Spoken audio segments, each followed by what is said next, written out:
네, 2013년 해설 보도록 하겠습니다. 1. 성격과 태도에 관한 설명 중 가장 적절하지 않은 것은 1. 빅5 성격 유형 중 경험에 대한 개방성이나 다른 사람과 잘 어울리고 남을 신뢰하는 성향을 의미한다.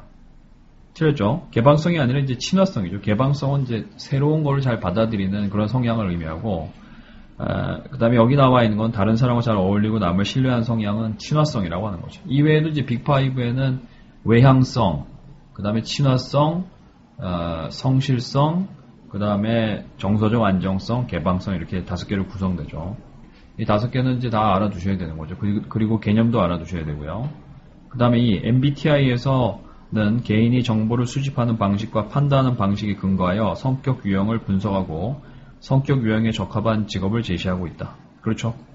근데 이제 MBTI는 여기 이거보다도 이제 MBTI가 그 4가지 차원으로 구성되어 있는데 ESTJ, INFP 이렇게 구성되는데 제일 먼저가 그 에너지 차원이고요. 그 다음 두 번째가 여기 나와 있는 것처럼 정보 수집이고요. 세 번째가 판단하는 방식, 즉 의사결정이고 네 번째는 생활 양식입니다. 생활 양식. 그래서 ESTJ, INFP 이렇게 양쪽에 4가지가 있어서 4 곱하기 4 돼서 16가지 성격 유형을 제시하는 거죠. 성공의 원인은 자신의 능력이나 노력 등의 내재적 요인에서 찾고 실패의 원인은 과업의 난이도 등의 외재적 요인에서 찾으려는 경향을 자존적 편견, 셀프 서빙 바이어스라고 한다. 그렇죠. 자기의 성공은 내부, 자기의 실패는 외부에 그 귀인하는 것을 우리가 그 셀프 서빙 바이어스. 이게 이제 귀인 오류의 일종인 거죠. 4번. 성격 유형을 A형과 B형을 구분할 때 A형 성격을 지닌 사람은 B형 성격을 지닌 사람보다 경쟁적이고 조급하다. 그렇죠. A형 성격이 좀 완벽주의자 같은 그런 성격이기 때문에 굉장히 뭐 말을 빨리 하고 밥도 빨리 먹고 한꺼번에 여러 가지 일을 하고 성공을 양적인 잣대로 측정을 하고 뭐 이런 사람들을 우리가 이제 A형 성격이라고 하는 거죠. B형은 뭐 외워두실 필요 없지만 A형의 정반대를 B형이라고 보시면 됩니다. 5번. 자기 효능감, 셀프 에피커시란 특정 일을 성공적으로 수행할 수 있는지에 대한 스스로의 믿음을 의미한다. 그렇죠. 자, 그 다음에 2번 보겠습니다. 동기부여 이론에 대한 설명 중 가장 적절하지 않은 것은 허츠버그의 이요인 이론에 의하면 회사의 정책, 작업 조건, 급여 등의 요건이 충족되어도 만족도가 증가하지 않는다. 맞죠? 왜냐하면 이 회사의 정책과 작업 조건, 급여 등은 얘네들은 이제 외재적 보상에 해당이 되는 거고, 그래서 이제 위생 요인이에요. 그래서 위생 요인은 충족이 되면 만족이 증가하는 게 아니라 뭐가 되냐면 불만족이 감소 혹은 불만족이 해소되는 거죠. 1번은 맞고요. 기대 이론에 의하면 개인이 특정한 성과를 달성했을 때 최종적인 보상을 받을 수 있는 가능성에 대한 주관적 믿음을 기대라 하며 이는 0부터 1까지 값을 갖는다. 아니죠. 이 기대란 expectancy 혹은 뭐 기대 혹은 기대감이라고 하는 것은 내가 노력을 했을 때 특정한 성과를 달성할 수 있는가에 관한 주관적 확률을 우리가 이제 기대감이라고 하죠. 근데 여기서는 이제 성과를 달성했을 때 최종적 보상을 받을 수 있는 가능성에 대한 믿음이다. 그건 이제 수단성이라고 해야 되는 거죠. 수단성은 이제 0부터 1보다는 뭐 0부터 1이라고 나와 있는 책도 있지만 마이너스 1부터 이제 1까지 값을 갖는다 이렇게 돼 있죠. 2번이 확실히 틀렸군요.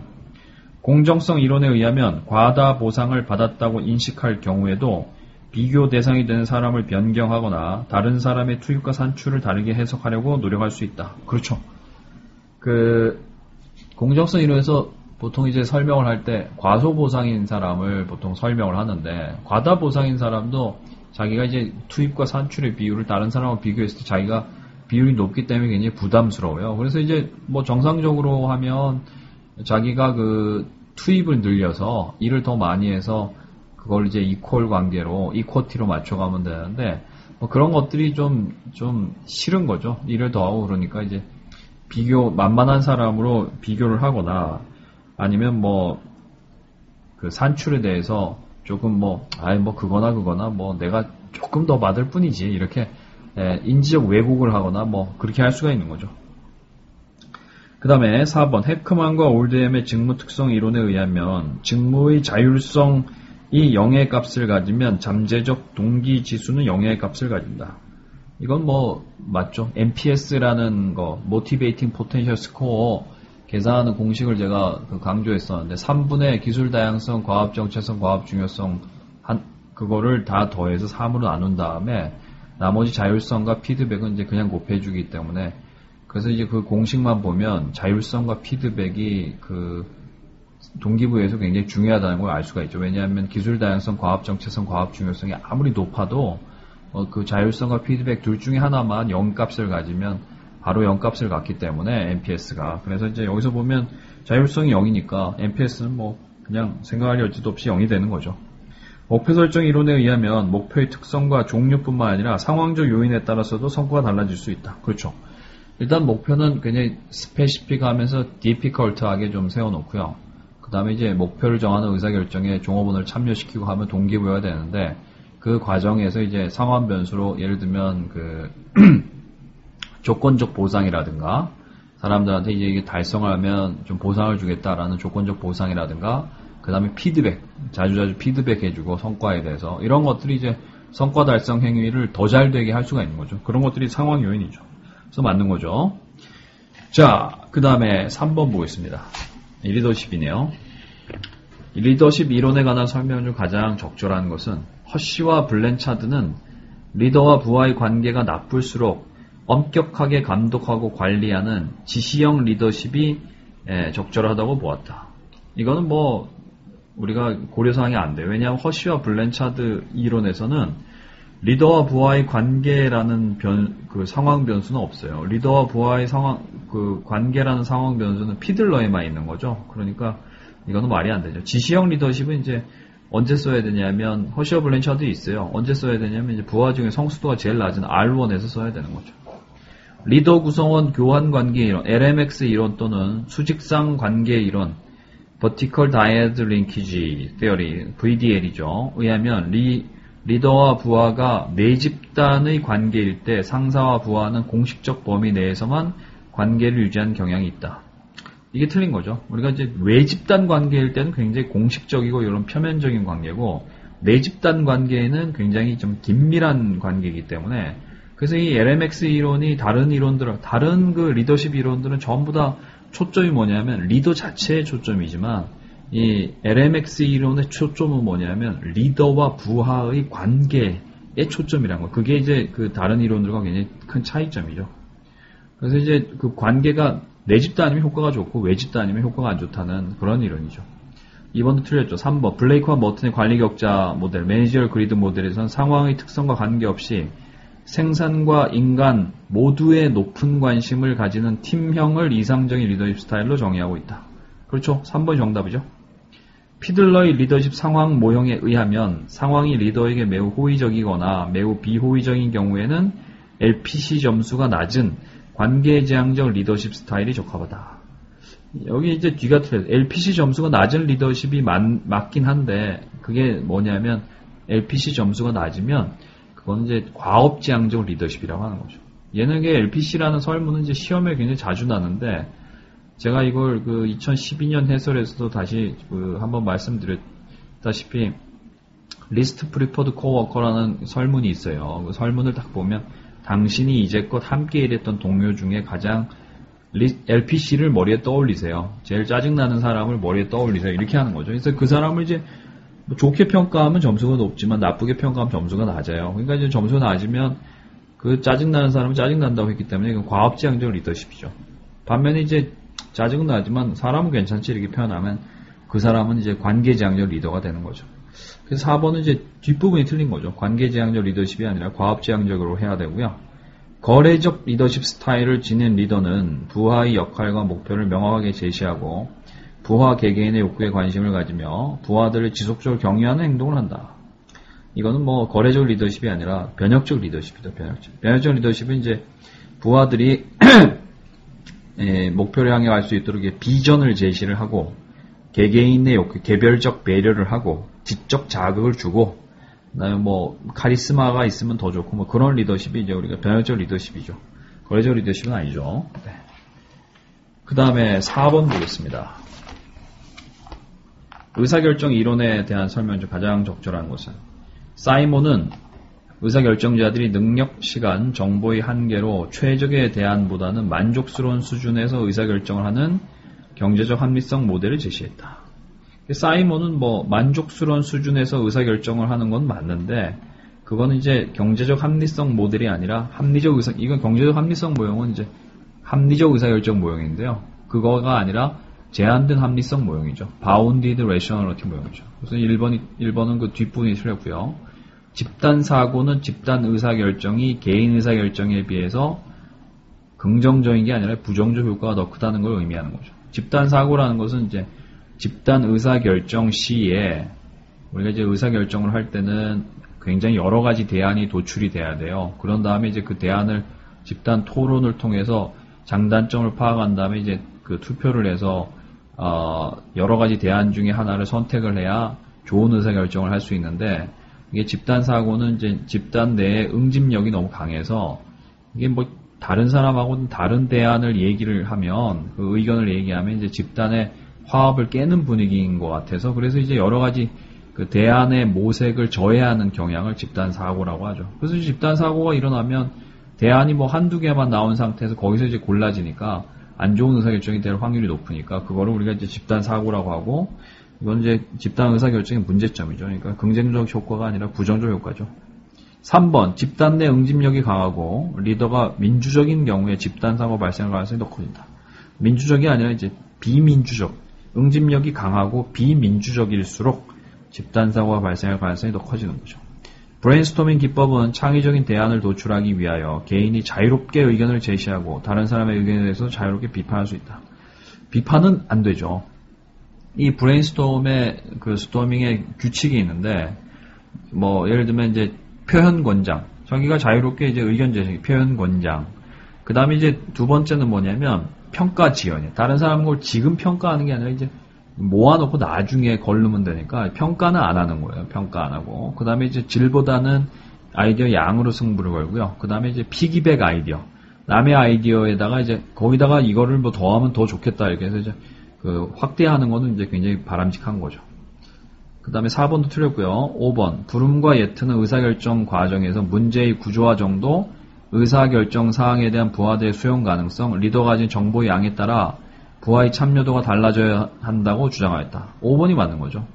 우리가 보통 이제 이 불음과 예튼의 리더 참여 모형이라는 걸 이제 리더십에서 배웠는데, 리더십의 그 상황 모형에서 배웠는데, 사실은 뭐 그 불음과 예튼의 의사결정 모형은 전에도 한번 시험에 나서 아시겠지만, 얘는 이제 의사결정을 해야 되는 상황에서 쓰는 거예요. 의사결정을 해야 되는 상황인데 내가 부하 직원들을 조금 참여시킬 거냐, 많이 참여시킬 거냐를 결정할 때 우리가 의사결정수를 따라서 이제 A1, A2, C1, C2, G2 이렇게 5개 중에 하나를 선택하게 돼 있기 때문에 그래서 이제 이게 5번이 맞는 거죠. 뭐 리더십 이론이긴 하지만 이런 집단 역학이라든가 이런 책에 보면 이 불음과 예튼의 이론은 의사결정에 들어가 있어요. 그러니까 이제 이거는 이제 좀 뭐 우리가 다룬 책에서는 좀 생소하지만 뭐 맞는 내용이 되는 것이죠.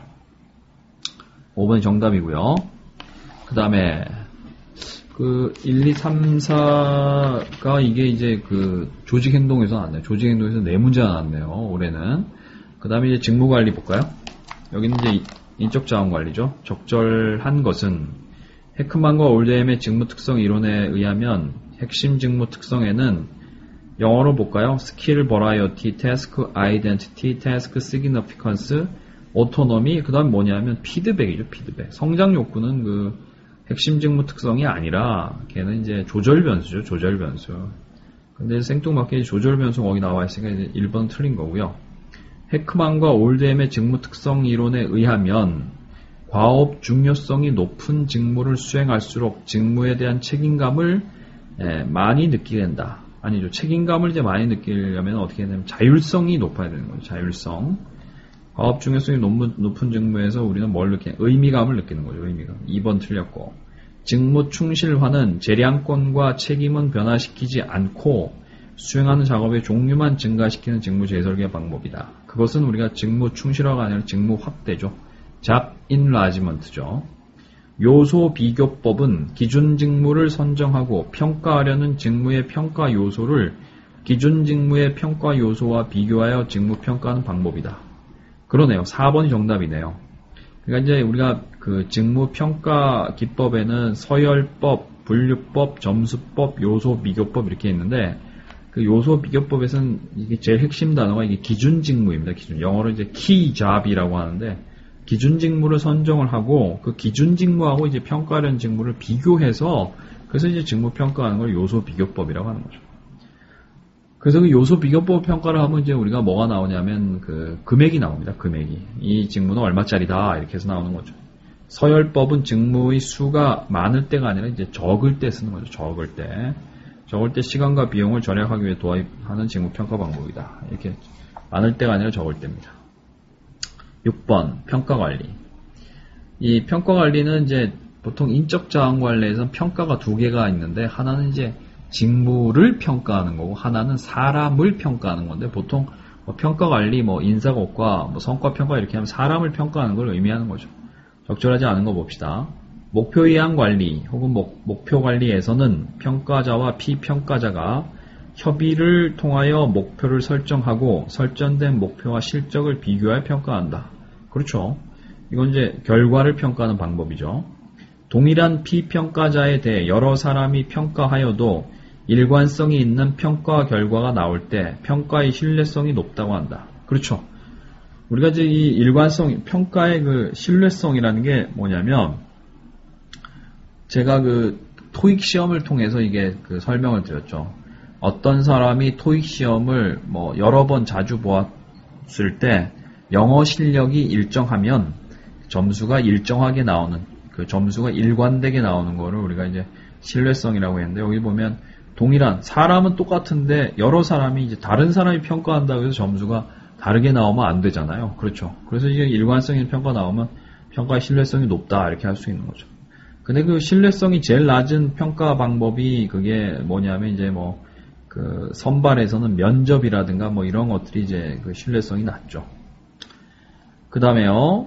자신과 생각이나 행동 방식이 유사한 사람을 호의적으로 평가한다. 이거는 이제 우리가 similar to me, 나와 유사성 오류 이렇게 얘기하는 거죠. 관대와 경향은 그 자기가 평가하는 대상을 대부분 전부 다 거의 점수를 후하게 주는 거죠. 3번이 틀린 거죠. 서열법으로 평가할 경우 강제적으로 순서를 정하기 때문에 성과의 절대적 수준을 파악하거나 집단 간의 평가 결과를 비교하기 어렵다는 단점이 있다. 그렇죠.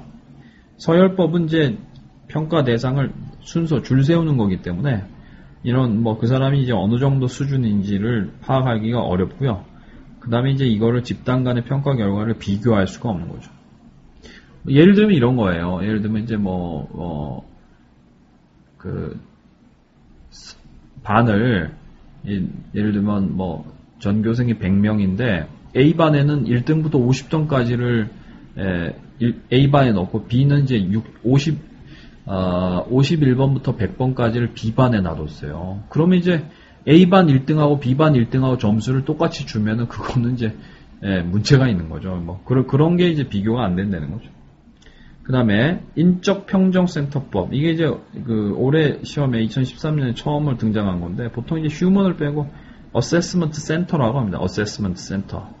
이건 이제 어세스먼트 센터는 어떤 그 센터라는 뭐 무슨 어떤 건물을 의미하는 게 아니라 어세스먼트 센터 메소드는 이제 그 여러 가지 사람을 평가하는 종합적으로 평가하기 위해서 그래서 이제 여러 가지 선발 도구를 쓰려니까 이게 사람을 이제 좀 어디 콘도라든가 뭐 연수원이라든가 이런 데 가서 이제 한 3박 4일, 4박 5일 이렇게 이제 여러 가지 뭐 심층 면접도 하고 뭐 여러 가지 인터뷰도 하고 아니면 이제 무슨 검사지도 사용을 하고 뭐 이렇게 해서 종합적으로 평가하는 걸 이제 인적 평정 센터법이라고 합니다. 그래서 언제 쓰냐면 선발할 때도 써요. 사람을 뽑을 때 관리자 선발이나 승진 결정에 활용되는 방법으로 평가의 타당성과 신뢰성을 높이게 개발했다. 맞죠? 굉장히 여러 가지 도구들을 쓰기 때문에 그 종합적으로 평가했을 때 점수가 높은 사람은 정말 일 잘하는 그런 사람이죠. 그래서 이 휴먼 어세스먼트 센터법은 사람을 평가하는 방법이기도 하면서 어떤 선발 도구로 쓴다는 거죠. 하지만 이제 이게 4박 5일 걸리고 뭐 여러 가지 도구를 쓰기 때문에 비용이 엄청나게 많이 들어요. 그래서 이제 보통 신입사원 선발에 안 쓰고 여기처럼 이제 관리자, 좀 중요한 사람들 선발에는 이제 쓸 수가 있죠. 7번 볼까요? 보상관리, 적절하지 않은 것은 임금 수준을 결정할 때에는 최저임금액, 임금 수준은 이제 종업원에게 지급하는 평균 임금액인데 임금 수준은 외부 공정성하고 관련이 있어요. 그 다음에 이제 임금 수준은 높을 수도 있고 낮을 수도 있지만 너무 낮으면 무슨 문제가 생기냐면 사람을 구하기가 굉장히 힘들어요. 그래서 이제 임금 수준은 이 노동시장에서 어떤 기업의 경쟁력을 좌우하는 그런 문제입니다.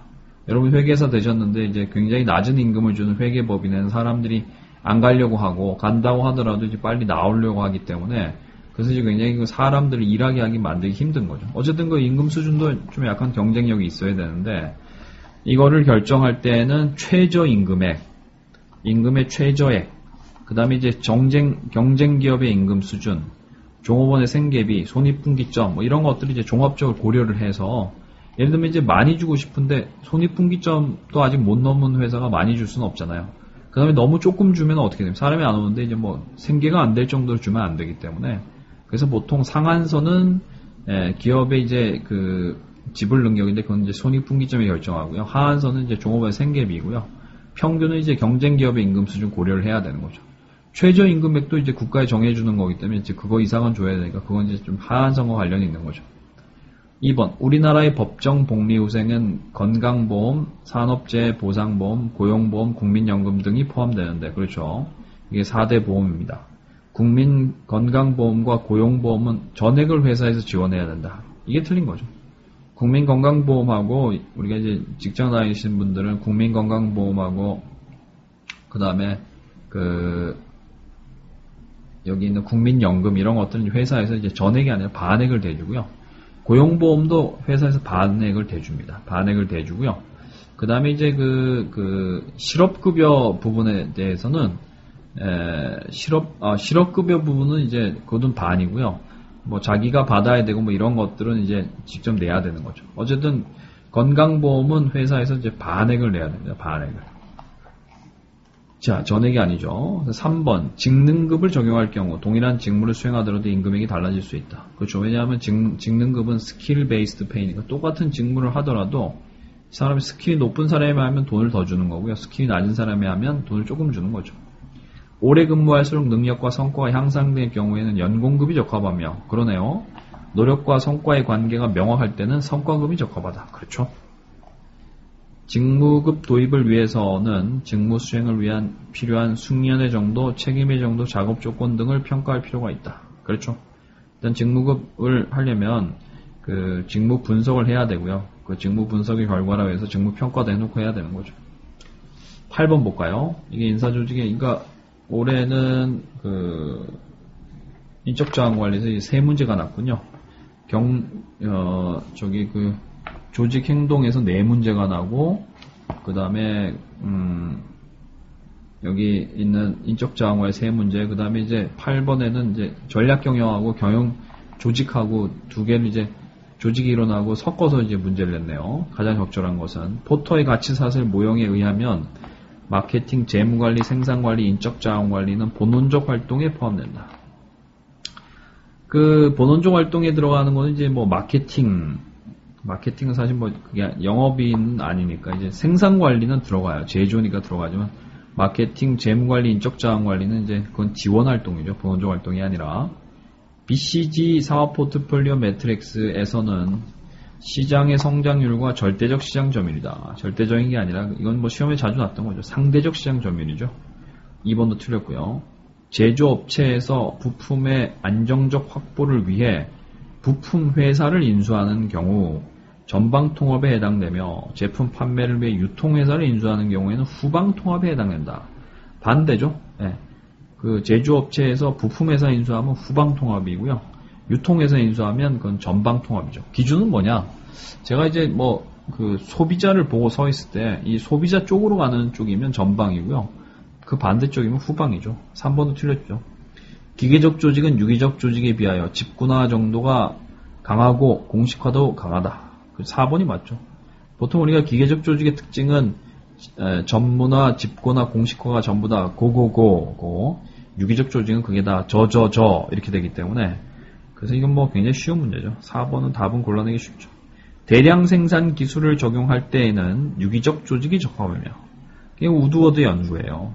우드워드 연구는 이제 유닛, 매스, 프로세스로 기술을 나누는데, 유닛일 때는 유기적, 매스일 땐 기계적, 프로세스일 때 다시 유기적 이렇게 되는 거죠. 그러니까 매스에서는 대량 생산 기술은 유기적이 아니고 기계적이어야 되고요. 소량 주문 생산, 유닛에서는 그건 유기적이어야 되는 거죠. 그래서 5번도 틀린 거죠. 이렇게 해서 인사는 마치고요. 9번에 이제 마케팅 한번 가볼까요? 이 문제는 뭐 식이 나와서 그렇지 뭐 사실은 굉장히 쉬운 거죠. 구매량이 Q일 때 A사에서 구입하는 총 구매 가격은 총 구매 가격 PAQ는 식 1과 같은 선형 가격 정책에 따라 결정되고, 그러네요. 밑에 보시면 PAQ는 이제 100Q니까 Q가 이제 그 구매량이에요. 그러면 한 개에 100원, 두 개에 200원, 4개에 300원 이렇게 선형이네요. 뭐 깎아주고 그런 거 없이 그냥 쭉 올라가네요. 근데 이제 B사에서 구입하는 총 구매가격 PBQ는 식이 어떠냐면 이제 이중률 가격 정책이네요. Two-part tariff pricing policy 이렇게 얘기도 하네요.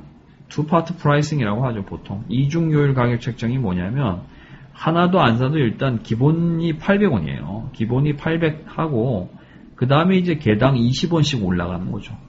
그렇죠. 그래서 이제 이게 이중요율 가격 책정인데, 그렇다면 이제 한번 그 식을 한번 해보면 X축을 이제 수량으로 하고 Y축을 이제 가격으로 하면 그게 이제 PAQ, PBQ의 그 값이 되는 거죠. 그럼 이제 100Q는 Q가 이제 그 기울기가 100으로 쭉 올라가는 거고요.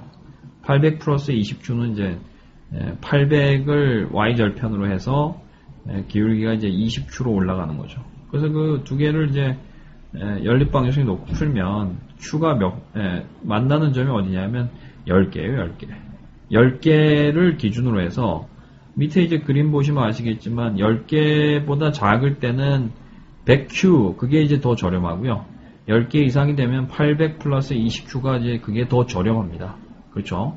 그럼 이제 보면 Q가 10개 이상일 때는 B사에서 구입하는 것에 A사에서 구입하는 건 저렴하다. 이게 가가 맞네요. 그렇죠?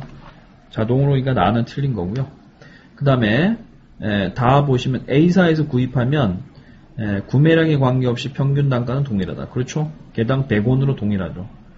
그래서 이제 다가 맞고요. B사에서 구입하면 구매량에 관계없이 평균 구매 단가는 동일하다. 아니죠. 얘네는 이제 처음에 800이 깔리기 때문에 한 개 사면 수량이 작으면 이제 굉장히 좀 비싸죠. 그렇지만 이제 가면 갈수록 좀 내려가는 측면이 있는 거죠. 10개를 기준으로 해서 10개 이상이 되면 이제 차이가 이제 쭉 많아지는 거죠. 네. 자, 그래서 어쨌든 맞는 것은 가와 다가 되는 거죠. 아마 수식에 약간 좀 알레르기가 있으신 분들은 좀 보자마자 당황을 하셨을 텐데, 이건 뭐 너무나 쉬운 문제였죠. 그 다음에 10번 문제는 뭐 이거는 대학원생들이면 이게 뭐 당황을 안 하겠지만 이제 학부생들은 이건 통계를 배웠지만 너무 오래됐기 때문에 계산하기가 쉽지가 않죠. 네. 봅시다. 교차 빈도표. 이게 그 크로스 태뷸레이션 어널리시스라고 해서 이게 교차 분석이라는 게 있어요. 우리가 이제 시험에도 이름은 났었어요. 뭐 계산하는 방식은 시험에 안 났지만 교차 분석이라는 건 이제 시험에 났었죠. 예. 여기 보세요.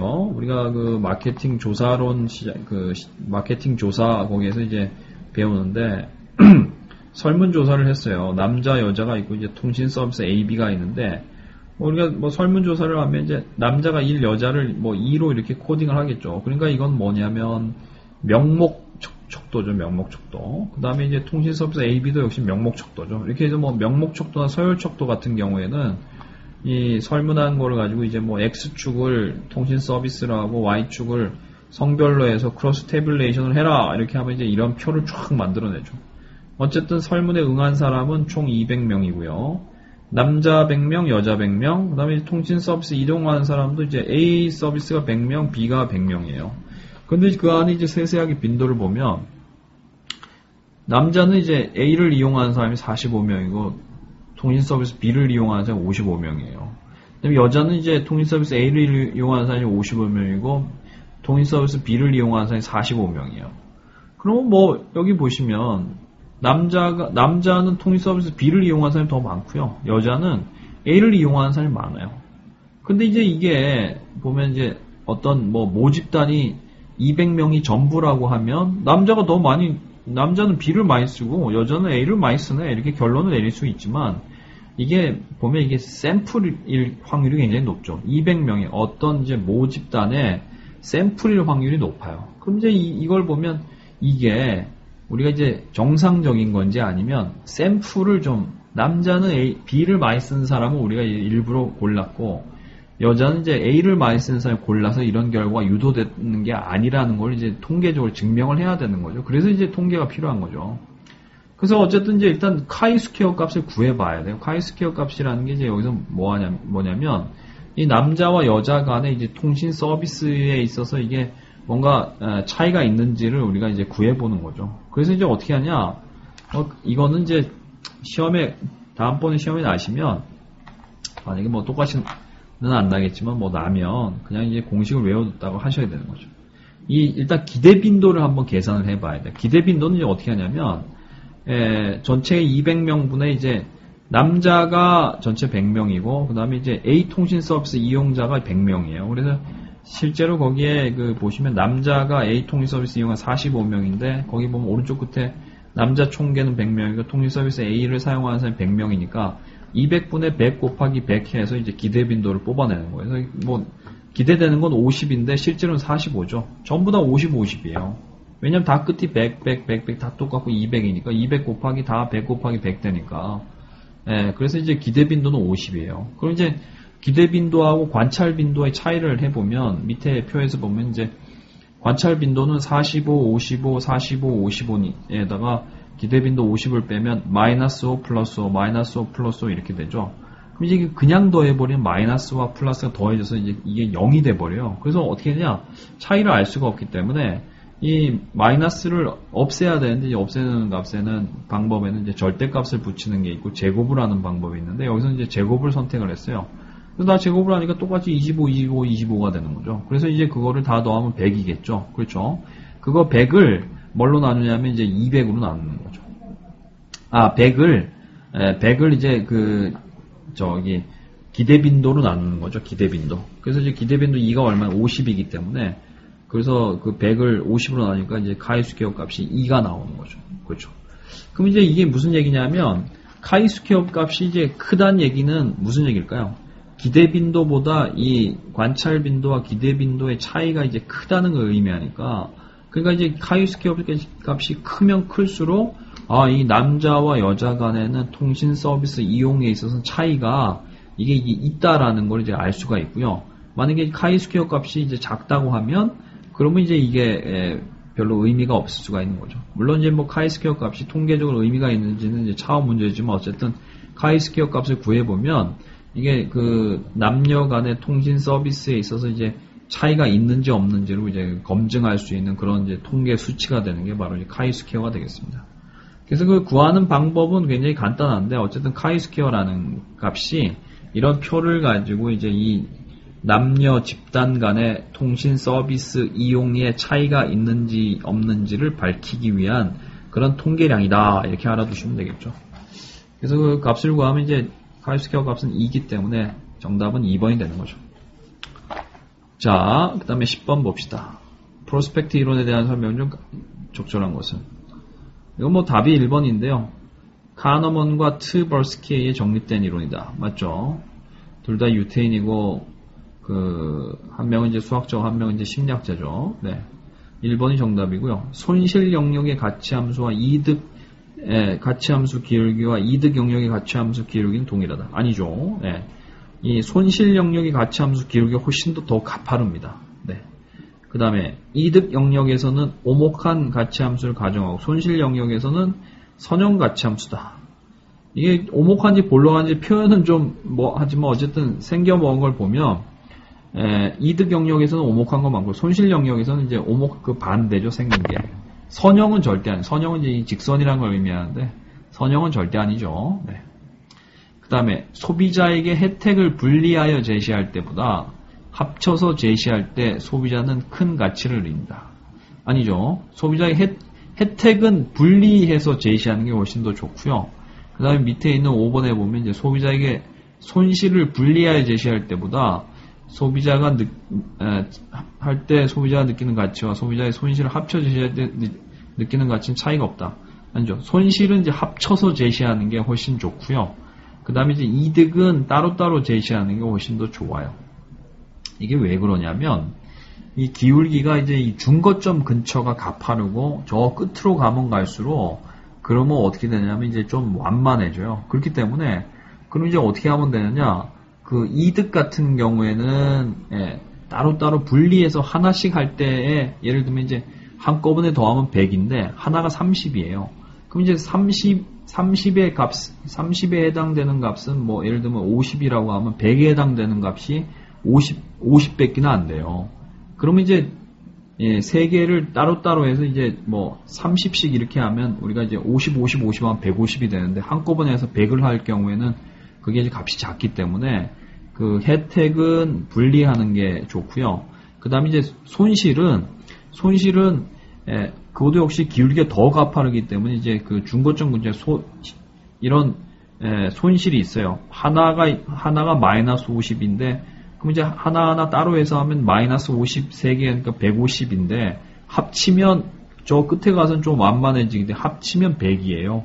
그렇게 되기 때문에 그래서 이제 그 혜택은 분리하고 손실은 합해서 제시하는 게 훨씬 좋죠. 그래서 이제 보통 뭐 여행 상품에서는 여행 상품 따로 해놓고 거기다 이제 비행기 값은 요렇고요. 거기다가 이제 숙박료 얼마입니다. 이렇게 하는 게 아니라 그냥 이제 토탈로 얼마입니다. 이렇게 패키지 가격이 사람들한테는 훨씬 더 이제 좀 그 효용이 괜찮게 느껴지는 게 이유가 이제 그런 거죠.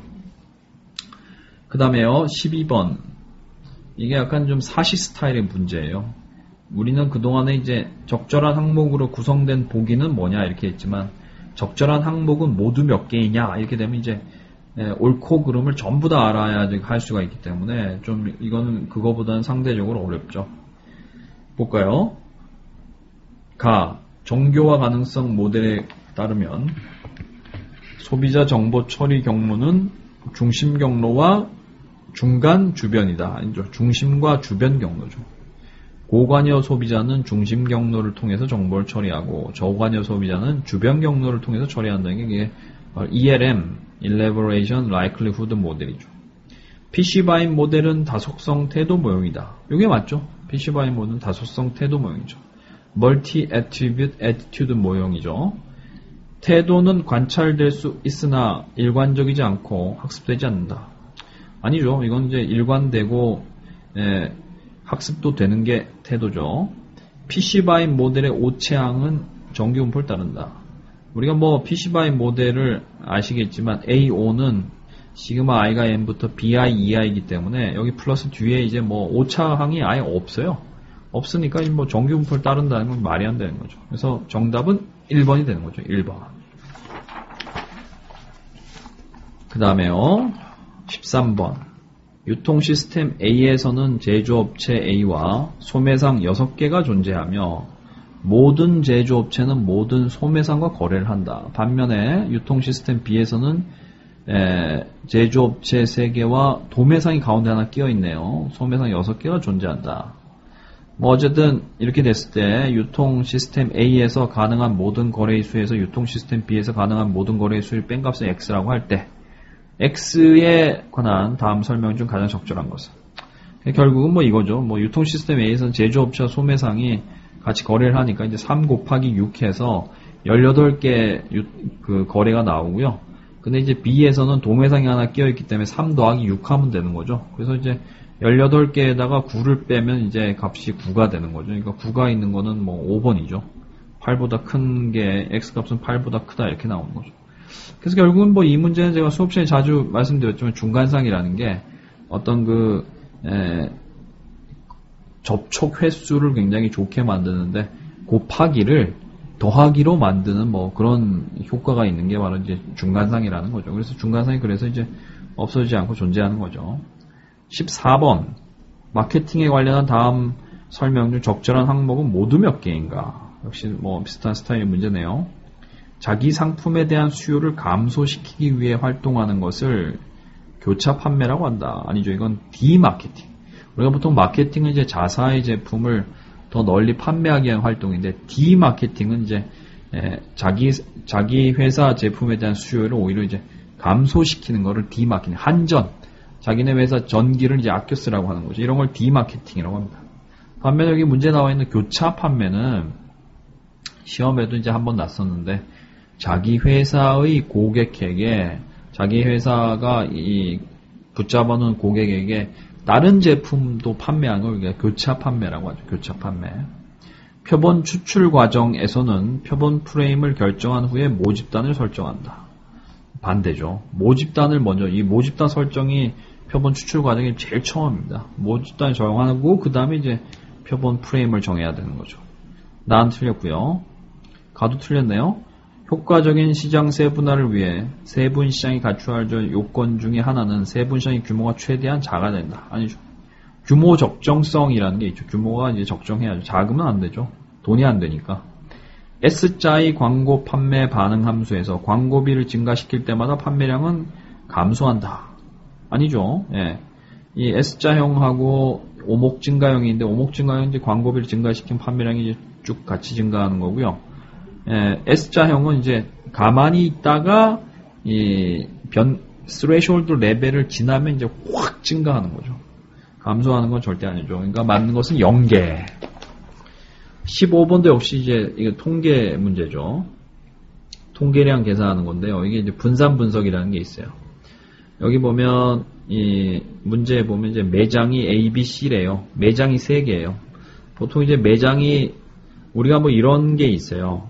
어떤 이제 집단 간에 차이가 있는 거를 밝히기 위해서 쓰는 방법이 있는데, 예를 들면 뭐 이런 거죠. 우리가 앞에서 피그말리언 효과라는 게 있었잖아요. 그럼 이제 피그말리언 효과가 있다는 걸 이제 증명을 하려면 교장 선생님이 이제 A반 담임한테는 뭐 다 똑같은 학생인데, 평균적으로 다 똑같은 학생인데 A반 담임한테는 여기는 이제 최고의 학생이다 이렇게 얘기를 했고요.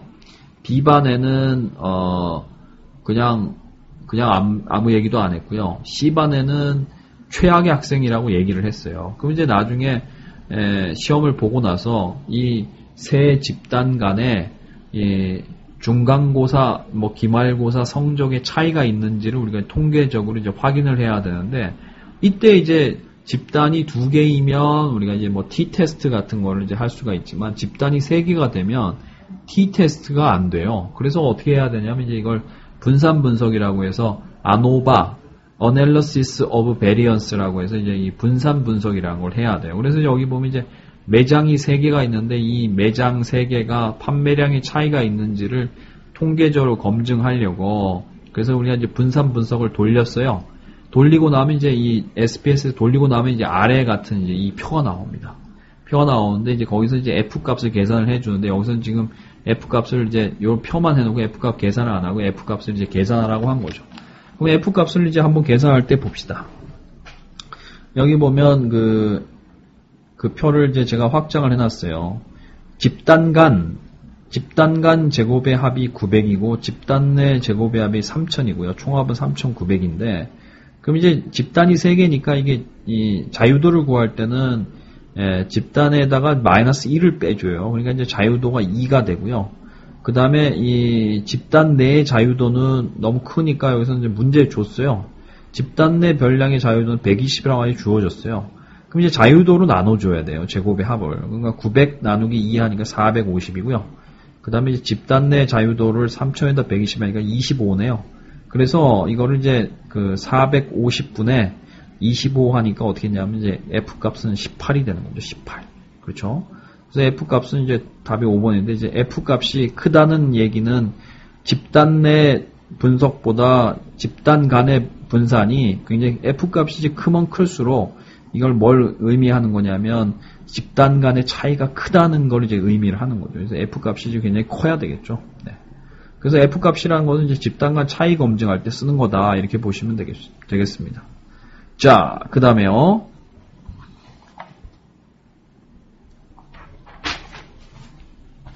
(16번) 마지막이네요. 마케팅에서 사용하는 용어에 대한 설명 중 가장 적절한 항목은 모두 몇 개인가? 이것도 역시 뭐 답은 0개인데요. 봅시다. 마케팅 근시안이란 고객에게 제공될 구체적인 제품에 주의를 기울이지 않고 그 제품으로 고객이 얻게 될 편익과 경험의 중요성만을 중요시 여기는 실수를 의미한다. 그렇죠? 16번 보면 이제 이거죠. 이 마케팅 근시안이라는 것은 이제 고객에게 제공될 편익과 경험에 주의를 기울이지 않고 그 제품으로 고객이 얻게 될 구체적 제품의 중요성만을 중요시 여기는 실수로 이제 우리가 마케팅 근시안이라고 합니다. 이게 반대가 된 거죠. 네. 그 다음에요, 스키밍 가격이란 신상품이 출시되었을 때 가격을 낮게 설정하고 점차 가격을 높이는 가격 정책을 말한다. 이거는 이제 시장 침투 가격이죠. 스키밍 가격은 처음엔 비쌌다가 가면 갈수록 싸지는 거죠. 리베이트란 상품을 구매하지 않은 고객에게 견본품을 반복 제공하는 것을 말한다. 아니죠. 리베이트는 이제 구매한 사람에게 물건 값의 일부를 이제 되돌려주거나 하는 걸 리베이트라고 하죠. 소비자의 고려 대상에 포함된 상품이나 브랜드를 우리가 뭐라고 합니까? 그걸 고려 상표군, consideration set이라고 하는데, 거기 뒤에 나오는 그 FCB 그리드라는 것은 이제 그 FCB라는 광고 회사가 있어요. 광고 회사에서 이제 제품에 따라서 이게 광고를 좀 잘못 다르게 접근해야 될 거 아니야? 이렇게 해서 이제 FCB 그리드라는 걸 만들었는데, FCB 그리드는 이제 뭐냐면 제품을 고관여냐 저관여냐 이렇게 나누고, 그 다음에 이제 사람들이 제품을 할 때 약간 이성적인 사고를 중요하는지 아니면 이제 느낌을 강조하는, 이렇게 해서 이제 사고와 느낌, 고관여 저관여에서 이제 4개의 셀을 만들어내고 각 셀에 해당되는 제품들은 뭐 어떻게 광고를 해야 성공적인지 이렇게 이제 만든 게 FCB 그리드입니다. 어쨌든 그래서 맞는 거는 전혀 없고 0개가 되겠습니다. 자, 이어서 17번 보시죠. 주 대안은 수행해야 할 4개의 작업과 모든 작업이 수행 가능한 5대의 기계가 있다. 5대의 기계 중 4대를 선택하여 각 기계의 작업을 하나씩 할당하고자 한다. 각 작업을 각 기계에서 수행하는 경우에 발생하는 작업 비용은 다음 표와 같아. 총 작업 비용을 최소화하는 작업 활동 방법들에 관한 설명 중 가장 적절한 것은?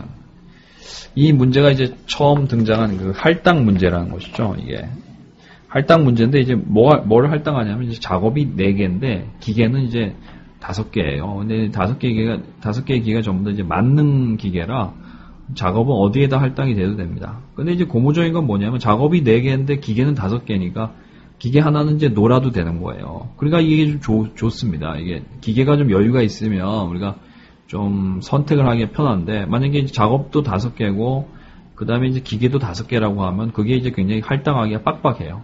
근데 원래 이게 할당을 할 때는 우리가 이제 할당 문제로 풀어야 되는데, 뭐 손으로 푸는 방법에는 이제 가장 괜찮은 게 헝가리안 메소드라는 게 있는데, 이 헝가리안 메소드는 이제 표를 어마어마하게 그려야 돼서 학교에서 뭐 시험에 중간고사 이렇게 난다면 이제 풀이 과정을 보여주기 위해서 뭐 그런 헝가리안 메소드를 쓰거나 아니면 이제 선형계획법을 가지고 풀어야 되는데, 이건 이제 시험에서 우리가 이제 1분 30초마다 한 문제 풀어야 되는데 이거는 할 수가 없어요. 그래서 이제 이건 눈으로 약간 좀 그냥 눈으로 그냥 뭐 아니면 간단한 방법을 풀어야 되는데, 이거 한번 보세요.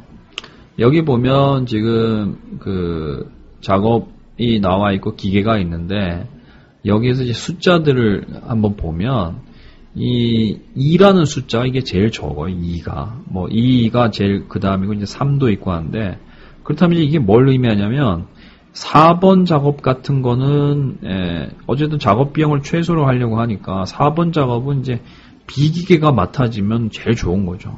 그렇죠? 그 다음에 이제 만약에 이제 B가 안 하고 A가 하게 되면 비용이 이제 2만 원이나 껑충 2배나 올라가기 때문에 가능하면 이제 이런 게 맡아야 돼요. 그렇죠? 3번 작업은 C기계에다 맡기는 게 좋고요.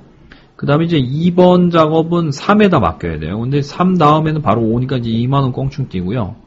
그 다음에 이제 1번 작업은 3에 맡겨야 되는데, 이제 여기서 이제 문제가 발생하네요. 왜냐하면 이제 1번 작업하고 3번 작업이 둘 다 C기계가 맡을 수가 없으니까 둘 중에 하나를 해야 되는데, 그렇다면 이제 이렇게 되는 거죠. 2번과 4번 작업은 이제 픽스를 시켜도 돼요. 왜냐하면 뭐 그거는 이제 다른 게 걸림돌이 없으니까 2번 작업은 3번에 2번은 이 기계에 할당을 하고, 그 다음에 이제, 4번 작업은 B 기계에 할당을 하면, 그러면 이제, 만약에 3번을 C에 할당을 하면, 그 다음은 어떻게 됩니까? 그러면 1번 작업은 이제 D 기계에 할당을 해야 되네요. 그렇게 되면 4, 3, 2, 2 이렇게 되니까 총 작업 비용은 11만 원이 되네요. 그 다음에 만약에 1번 작업을 C에다 맡기면 그러면 이제 3, 그러면 이제 그 3번 작업은 C가 아니라 B에 해야 되겠죠. 하나 1 더 큰. 그래서 이제 B에 해야 되는데 또 그 4번 작업이 2에 있으니까 뭐 A에다 맡기면 되네요. 그래서 3, 3, 3, 2 하니까 이것도 역시 11이네요. 그래서 작업을 최소화하는 거는 뭐 이거밖에 없어요. 왜냐하면 이제 2번과 4번은 고정되고 그 다음에 이제 1번 작업과 3번 작업만을 이제 한 번씩 바꿔주면 되니까 그래서 이제 최소 작업 비용은 뭐 11만 원으로 할 수가 있네요. 그래서 뭐 이 정도를 가지고 이제 푸셔야 되는 거죠. 1. 총 작업 비용을 최소화하는 작업 활동 방법은 3가지다. 2가지네요. 2가지. 밑에 표시된 것처럼 이제 이렇게 2가지고요. 총 작업 비용을 최소화하는 작업 활동 방법들 중 작업 1을 기계 D에 할당하는 방법이 존재한다. 이거 맞죠? 그렇죠? 4, 3, 2, 2 이렇게 가는 것도 있으니까 2번이 맞고요. 총 작업 비용을 최소화한 작업 방법들 중 2번 작업을 B에 할당한다. 그건 아니죠. 왜냐하면 2번 작업은 이제 이 기계에다가 그냥 그 픽스가 돼 있으니까 3번은 아니고요. 4번 총 작업 비용을 최소화한 작업 방법 중 3번 작업 3을 B에다가 할당한다. 작업 3을 B에다 할당한다. 그거는 있느냐? 그건 없어요. 왜냐하면 이제 4번 작업이 B에 할당이 되어 있기 때문에 그래서 이제 3번은 A 아니면 C죠. A 아니면 C. 총 작업 비용을 최소화한 작업을 4번 작업을 A에 할당하는 거는 존재하지 않죠. 그래서 정답은 2번이 되겠습니다. 이게 만약 헝거리언 메소드로 푼다고 하면 더미 작업을 넣어야 돼요. 왜냐하면 기계 수가 5개고 작업이 4개이기 때문에 더미 작업 맨 끝에 5번 해가지고 이제 작업 비용이 0000 되게 이렇게 해야 되는데 그거를 이제 한다는 것 자체가 굉장히 부담스럽기 때문에 이렇게 눈으로 푸는 거를 이제 하셔야 되겠습니다. 그 다음에요. 18번 보죠. 적절하지 않은 것은 주문 생산 공정 및 설비 배치에 대한 거네요.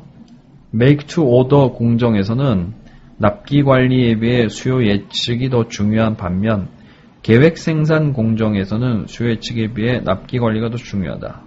이게 반대가 됐죠. 이제 보시면 주문 생산은 주문을 받아서 생산을 해요.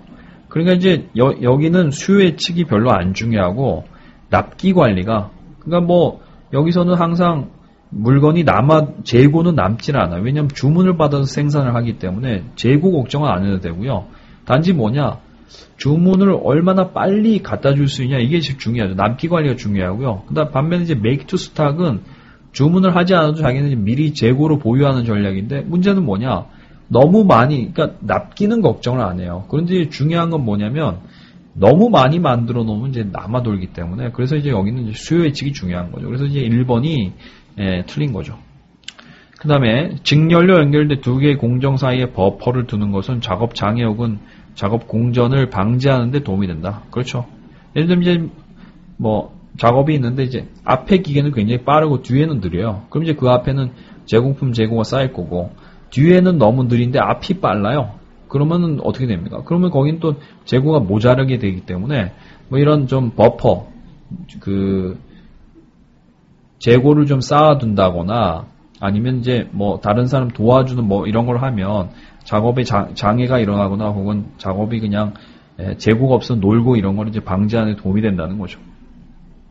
라인 공정은 쭉 연속으로 쭉 가는 공정은 단속 공정에 비해 효율성이 비교적 높다는 장점이 있으나 유연성은 비교적 낮다는 단점이 있다. 그렇죠. 네. 그 다음에 제품별 배치를 이용하는 경우는 공정별 배치를 이용하는 경우에 비해 노동 및 설비 이용률이 비교적 높다는 장점이 있다. 그렇죠. 제품별 배치가 대량 생산 배치이기 때문에 공정별 배치보다는 훨씬 더 효율적이죠. GT 배치를 이용하는 경우 다양한 제품을 소규모 로트로 생산하는 기업도 제품별 배치의 경제적 이점을 얻을 수 있다. 그렇죠. 이게 막 굉장히 그림 보시면 굉장히 복잡하단 거를 이제 GT 셀로 만들면 아주 흐름이 나이스해지죠. 제품별 배치죠. 그렇기 때문에 이제 그런 공정별 배치를 그대로 유지하면서도 제품별 배치의 이점을 누릴 수 있는 방법이죠. 19번. 주 설악에서는 시간당 100개의 제품 생산이 가능한 1개의 생산 라인을 보유하고 있다. 근데 최근 수요 증가에 따라 동일한 생산 라인을 추가로 1개 더 설치하고자 한다. 이때 발생할 수 있는 상황에 대한 설명 중 적절한 걸 모두 고르면 지금 보면 이제 이렇게 생각하시면 돼요. 라인이 있는데 100개, 시간에 100개, 1시간에 이제 100개를 생산할 수 있는 라인이 있는데 라인을 하나를 더 했대요. 그럼 이제 100개짜리 라인 2개도 1시간에 이제 200개를 뽑아낼 수 있게 된 거죠. 그렇죠? 그러니까 이거는 이제 이게 차이가 뭐냐면 100개의 라인을 2개를 갖고 있는 거지 1시간에 200개 뽑아내는 라인을 1개를 갖고 있는 거하고는 이게 좀 차이가 나는 거죠.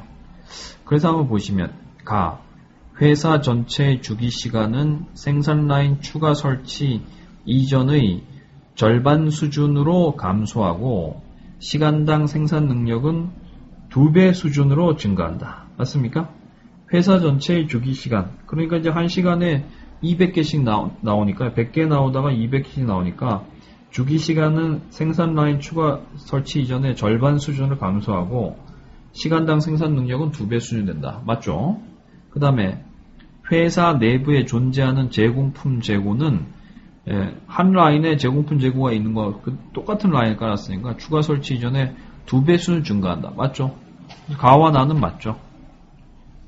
반면에 이제 다는 틀렸는데 다는 하나의 제품을 생산하는 데 소요된 처리 시간은 추가 설치 절반 수준을 감소한다. 처리 시간은 똑같아요. 그러니까 처리 시간이 뭐냐면 한 라인에서 들어와서 이게 쭉 통과해서 하나가 제품이 돼서 나오기까지 걸리는 시간인데 이거는 이제 이거는 예를 들면 이제 1분이 걸린다고 하면 그냥 똑같이 1분이 걸려요. 왜냐하면 그런 라인을 이제 2개를 깔았기 때문에 그래서 이제 추가 설치 이전에 절반 수준 감소하는 거는 아니죠. 예를 들면 똑같은 라인의 효율성을 높여서 시간당 200개를 뽑아내게 했으면 그러면 이제 절반 수준으로 감소할 수도 있지만 여기서는 이제 라인을 똑같은 걸 2개를 설치했기 때문에 이제 그 처리 시간이 감소하는 거는 절대 아니라는 거죠. 그냥 이제 생산량만 증가하게 되는 거죠. 시간당 생산량만 증가하게 되는 거죠. 자, 20번 볼까요? 주한국은 1월부터 6월까지 6개월 동안의 월별 생산 계획을 수립하였다. 생산 계획에 따르면 외주를 주지 않고 매월 동일한 양의 제품을 생산을 한대요. 일정한 개수만큼 생산하네요. 수요 변동은 재고와 추후 납품으로 흡수한다. 다음 편 6개월 동안의 제품 수요이다. 계획 시점이 1월의 재고는 0이고요. 기말 재고는 6월 말의 재고는 0이 된다. 매월 발생되는 재고에 대해 다음 달 납품 시점까지 재고 유지 비용은 개당 10,000원이고 다음 달에 추후 납품을 하기 위해서는 개당 50,000원의 비용이 발생한다. 주 한국의 생산 계획에 따라 발생한 6개월 동안의 제품 관련 비용, 재고 유지 비용과 추후 납품 비용의 최소값과 가장 가까운 것은 여기 수요를 보시면 이제 1월이 100개, 2월이 200, 200, 300, 300, 100에서 다 더하면 값이 얼마냐면 1200개네요. 1200개. 6개월 동안 수요가 1200개니까 이걸 이제 6으로 나누면 200개에서 월에 이제 200개씩 동일한 양의 제품을 생산하면 되네요. 200개를 생산을 잡으면 됩니다. 그럼 이제 1월 달에 이제 200개를 만들면 100개만 팔리니까 이제 1월 달에 기말 재고가 100개가 되고요. 그럼 이제 기말 재고 100개 넘어간 상태에서 200개를 또 만드니까 그러니까 이제 2월 달에 200개 팔려요. 그래서 결국 또 2월의 기말 재고는 또 100개고 3월 달에도 기말 재고 역시 100개네요. 그렇죠. 200개를 하나 만들어요. 그런데 이제 200개 남는 거죠. 그 다음에 4월 달에는 그때 넘어온 3월 달에 남았던 100개가 넘어와서 200개를 만들어 300개가 이제 다 팔리는 거죠. 그래서 기말 재고는 없고요. 5월 달에는 이제 수요가 300개인데 200개만 만들기 때문에 그때는 이제 기초 재고는 없죠. 넘어온 게 없으니까. 그러니까 이제 100개가 이제 모자라요. 그래서 이걸 이제 추후 납품하기로 하는 거죠. 그래서 이제 그 6월 달에 수요가 100개이기 때문에 그때 200개를 만들어서 이제 추후 납품을 하는 게 되는 거죠. 그럼 이제 기말 재고를 보면 1, 2, 3월에는 100개씩 있기 때문에 여기는 이제 300만원 비용이 300만원 뭐 이상이 되겠죠. 그렇죠. 그 다음에 이제 5월 달에는 마이너스 100인 수요비니까 이거는 500만원 생기니까 가장 근사한 거는 이제 뭐 800만원이 되겠죠. 800만원. 300만원 더하기 500만원 해서 이렇게 이제 간단하게 식을 정확한 거는 알 수 없고 최소값과 가장 가까운 것은 이렇게 했으니까 800만원이 이제 가장 가까운 값이 되겠죠. 그 다음에 21번. 안전재고에 대한 설명 중 적절하지 않은 것은 수요 공급 및 리드타임 등의 변동성이 작을수록 변동성이 작으면 안전재고 필요성이 감소. 맞죠? 안전재고는 이제 품절을 예방하기 위해서 혹시나 갖고 있는 건데 이게 그 수요나 뭐 공급 리드타임 변동성이 적으면 안전재고 필요성 감소하죠. 기업에서 요구되는 서비스 수준이 낮을수록 서비스 수준 달성할 때 필요한 안전재고 수준은 낮아진다. 이렇게 서비스 수준이라는 것도 역시 이제 뭐 품절이 되지 않을 확률 이런 건데요. 우리가 이제 어떤 수요까지 갑작스레 생기는 어떤 수요까지 커버를 하면 되느냐? 뭐 서비스 수준 낮추자 이렇게 되면 안전재고 수준도 낮아져야 되는 거죠. 2번이 틀린 거죠. 수요 예측의 정확도를 향상시키는 노력과 납품업체와의 생산계획 공유를 통해 공급의 불확실성을 감소시키는 노력은 안전재고를 감축하는 데 도움이 된다. 그렇죠. Q 모형을 이용하는 경우 리드타임 동안에 재고 부족이 발생할 수 있으므로 리드타임 동안의 품절 위험에 대비한 안전재고를 고려해야 된다. 그렇죠. Q 모형은 방지 기간이 리드타임 그 주문과 주문 사이의 간격 그것만 버티면 되기 때문에 이제 그때 필요한 안전재고만 있으면 되는 거죠. P 모형을 이용하는 경우 리드타임 동안뿐만 아니라 주문 시점부터 다음 재고 조사 시점까지의 수요 불확실성도 고려하여 안전재고를 확보해야 한다. 그렇죠. 그러니까 여기 4번과 5번은 이제 그 Q 모형과 P 모형의 재고 고갈을 방지해야 되는 기간에 대해서 이제 물어보고 있는 문제죠. 둘 다 맞죠. 22번. 린 생산 시스템에서 작은 로트 크기를 추구한다.